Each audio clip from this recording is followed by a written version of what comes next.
Welcome to Melt. I'm Suresh Venkat. Today we are focusing on a campaign that aims to educate, inform and change social behaviors.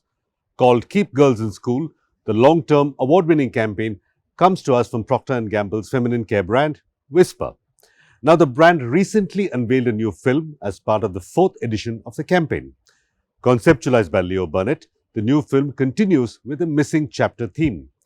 This time, the film aims to educate mothers on the biology of periods so that they in turn can educate their daughters in periods and menstrual hygiene. To know how the film was developed and how the larger campaign helps grow the Whisper brand, we are in conversation with Girish Kalyanaraman, Vice President and Category Leader, Feminine Care, Procter Gamble India, and Rajdeepak Das, CEO and Chief Creative Officer, Leo Burnett South Asia. Here's a quick edit of the new film, and then let's get ready to melt with Girish and Raj. Jignesh, Present, miss. Purvi, Purvi, Absent, miss.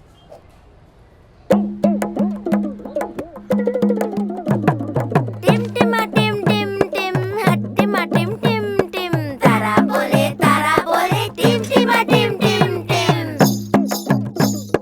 Tim tima tim, tima tim tim tima tim tim tim.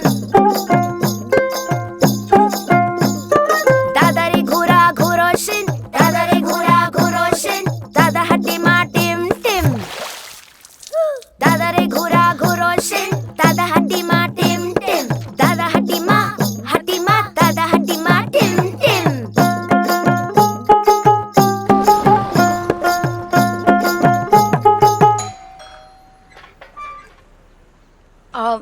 बेटा पूर्वी तो बीमार है। Aunty हम तो आपसे मिलने आए हैं।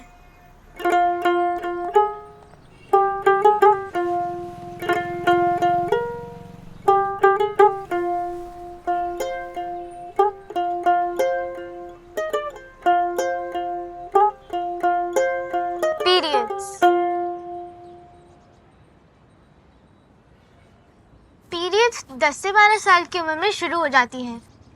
ये हर महीने होती है जब यूट्रस बेबी को सहारा देने के लिए लाइनिंग बनाती है। बेबी ना हो तो ये लाइनिंग खून के रूप में योनि से बाहर निकल जाती है। पीरियड्स कोई बीमारी नहीं, शर्मिंदा होने की चीज नहीं, ये कोई श्राप नहीं। इसका मतलब ये नहीं कि आप मरने वाले हो। पीरियड्स तो एक हेल्दी और स्ट्रॉन्ग वुमेन बनने की निशानी है। आंटी, पैड यूज करने से हम सब कुछ कर सकते हैं, और जो लड़कियां ये नहीं जानती है वो हर महीने 4-4 दिन के लिए स्कूल नहीं जाती है और धीरे धीरे उनका स्कूल ही छूट जाता है। आंटी, पूर्वी वापस आएगी ना?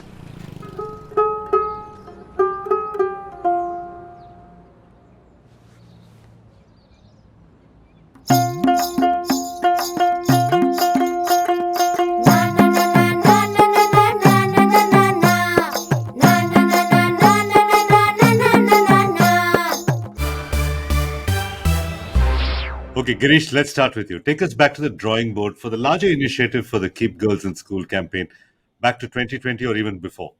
What prompted the need for this initiative?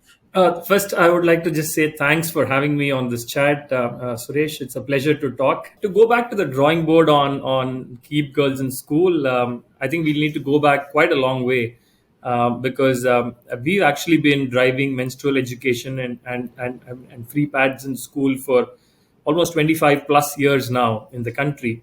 And what we started off with the Keep Girls in School campaign really is just driving broader awareness of what we've been doing for a much longer period of time in the country already.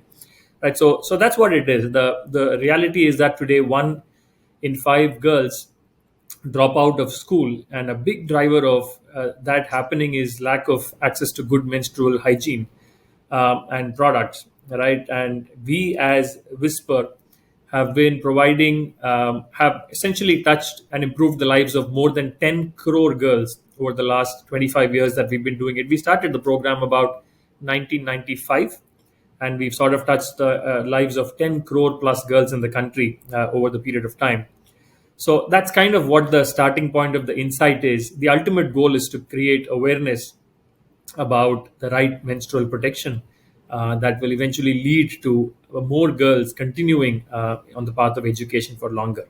So that there's a huge opportunity there that remains on that journey, and we will continue this for years to come. Raj, give us a sense of your learnings from the Missing Chapter campaign. Suresh, I think you asked a very heavy question. Yeah, it's because we learn every day. So the biggest learning for us, me, is as a creative people, as a brand custodians, we always try to jump and say, what next big? All right. But in a campaign like this, or as a movement like this, you two-step ahead and say, okay, we move the needle little bit. Now let's say that again the same thing, little bit more, because we know that it'll step by step change will happen. It's not going to happen overnight, and I think patience. This campaign teaches you patience. Raj, let me probe a bit further. Did you gain any specific new insights, data points, any points of consumer understanding from the previous phase of this campaign that helped you sort of design and direct this new phase? I think, Suresh, of course, it happened. When we talk to consumers, we realize the biggest thing about the girls who are the period for the first time, the biggest ally or the first person they talk to is mother, right? And when we probe more and have a chat with the consumers and all the studies, we realize 70% of the mothers don't know what is the reason behind period. They know what period is, but they don't know why period happens. Because the reason they don't know why period happens, because they were never taught. So they don't know how to teach their girls how what period is. So it was a cycle was creating. You know what? Mothers, little girls don't know what period is. When they turn into mother, they don't know how to teach their daughter how the period is. So we realize it comes from very core from household, right? If we can change that, and that was the one of the biggest starting point we saw that. If we can change that, I think we can make the impact happen. And that is what sometimes the solution is not far away. Solution is at home itself. And we saw the solution has to be somewhere that close to heart and close to where the girls are. Girish, simple question. How did you end up measuring the effectiveness or success of the initial Missing Chapter film? So I think on this one, the way we measure effectiveness is really in terms of adoption of menstrual hygiene, right? How many consumers move from unsanitary methods to hygienic methods of menstrual protection. And since we entered the market, what we see is that the menstrual feminine hygiene market has expanded 100 times, right, over the last 25-year time horizon, right? The size of consumer base has grown more than tenfold, and Whisper as a brand has been central to driving that growth for us, right? So while there is obviously a fantastic outcome of more girls continuing in school, there is also a very clear outcome in terms of effectiveness of adoption of menstrual hygiene that then contributes to that result, right? Of course, a lot remains to be done. We all know that the opportunity continues to be huge in the country, even in the urban parts of the country, to be honest. But I believe that we are going in absolutely the right direction. And so far, we see that what we're doing with Keep Girls in School is absolutely working for us. So, Girish, an initiative like this clearly has twin objectives. One is, of course, the social objectives of keeping girls in school, menstrual health, menstrual protection. On the other side is the marketing objective of P&G and Whisper. Let's talk about the marketing objective. Has the marketing objective changed for this year's iteration? No, the marketing objective continues to be the same. In this case, the objective continues to be to drive adoption of the menstrual hygiene category, right? To grow the category. That's the core objective, and that doesn't change for us, right? It's not changed for us for 20 years, and I foresee that it will continue to stay the same for many, many years ahead of us as well. I think it's really about how we approach driving that behavior change with the right insights and the right consumer understanding, and how we can make each edition of the campaign a little different and a little refreshing to consumers. I think that's kind of what we worked on this time, right? I think what we did last year with Missing Chapter was really shine the light on lack of period education. This year, thanks to the report that showed us that 70% of Indian mothers still believe that periods are dirty and impure, we chose to actually zoom in and focus on the mothers who are essentially the first go-to person for the daughter, right, on all things to do with menstruation. So how do we really focus on educating mothers? Is the insight is the real fine tuning that we had to do for this edition of Keep Girls in School. Not only on the advertising campaign, even in our on ground efforts, one of the things that we've learned is as we drive menstrual education in school over years, we've actually started inviting mothers to these sessions as well in school. And we see that there is, fantastic exchange of knowledge when we have mothers in school. They tell us that they learn more when they attend the whisper sessions in school, and we get great feedback from mothers as well, and it helps the girl and mother be on the same page, sort of to move the girl forward. So, Girish, help us understand the marketer's mind. A campaign like this certainly helps build brand whisper. But is there any point in linking a purpose driven or brand building campaign such as this one to direct sales or to drive sales in any way? Does that make any sense? I think it starts from the need to be genuine about standing for a purpose. Whenever a brand starts to say, I am going to do some purpose driven brand building, I mean, I would say there are two things that need to be true there, right? I think one is, the brand needs to play an integral role in bringing alive the purpose, right? The brand needs to have some kind of a very central role to play. The other one I would say is, in some ways, simply put, walking the talk, right? Following up advertising and communication with genuine acts on the ground that make a big difference, right? I think in this case, I think both of these are true, right? Because Whisper as a brand plays a very, very central role in actually driving better menstrual hygiene, which allows and enables girls to continue education for a longer period of time.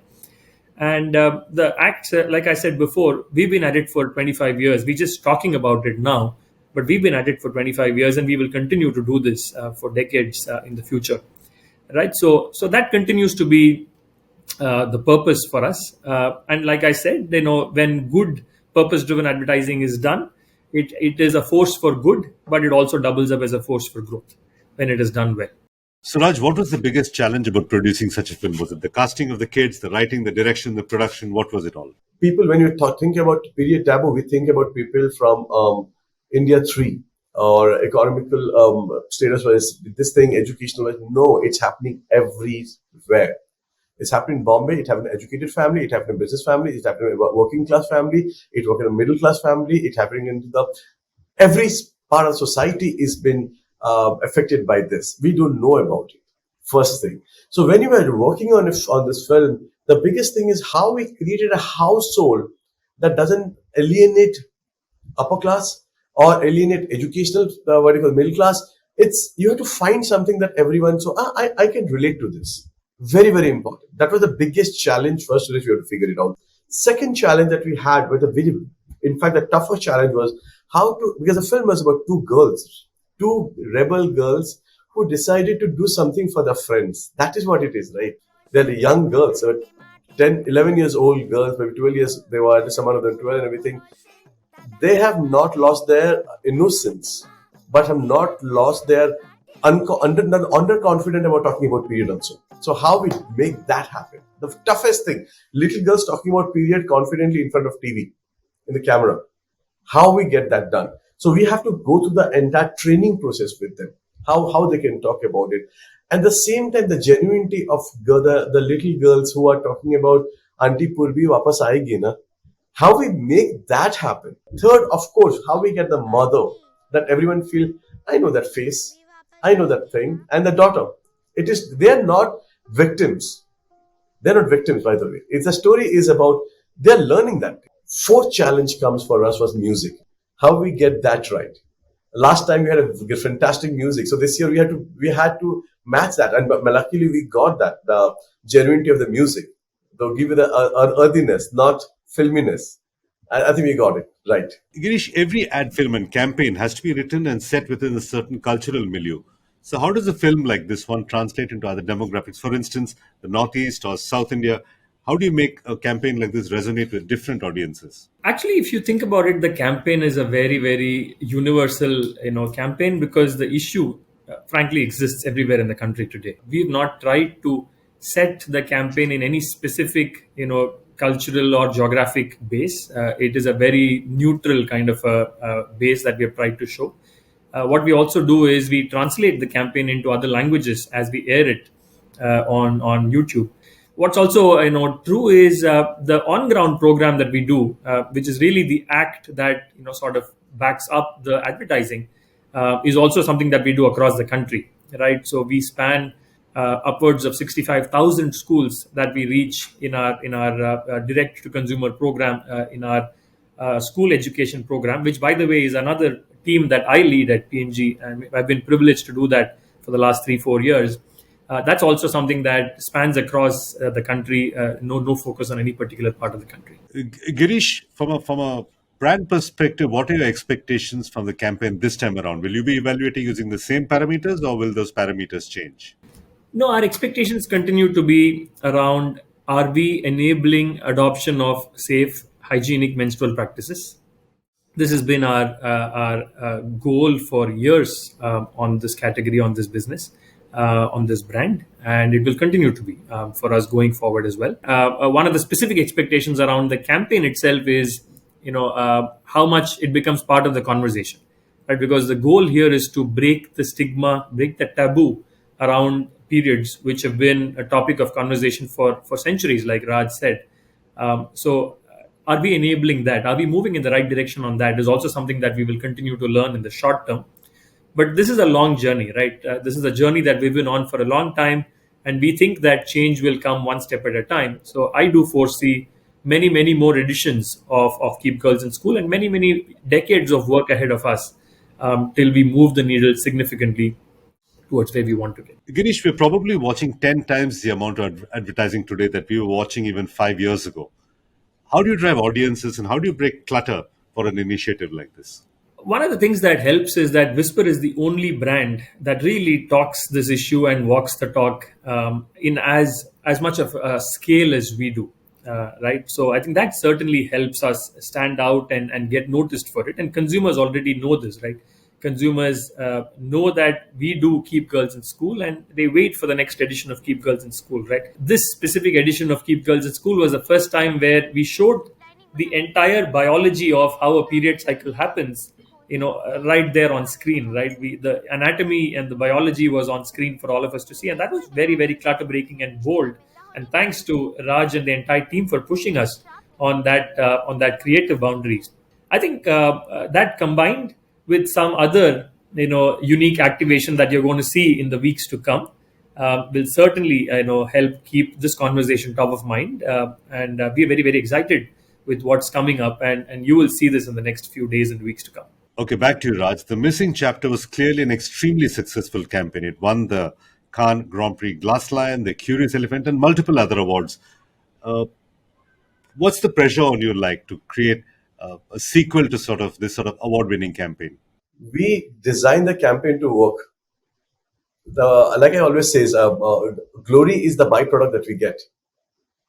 In our industry, we always try to forget that. No, glory is the byproduct of what you do. You know what I mean?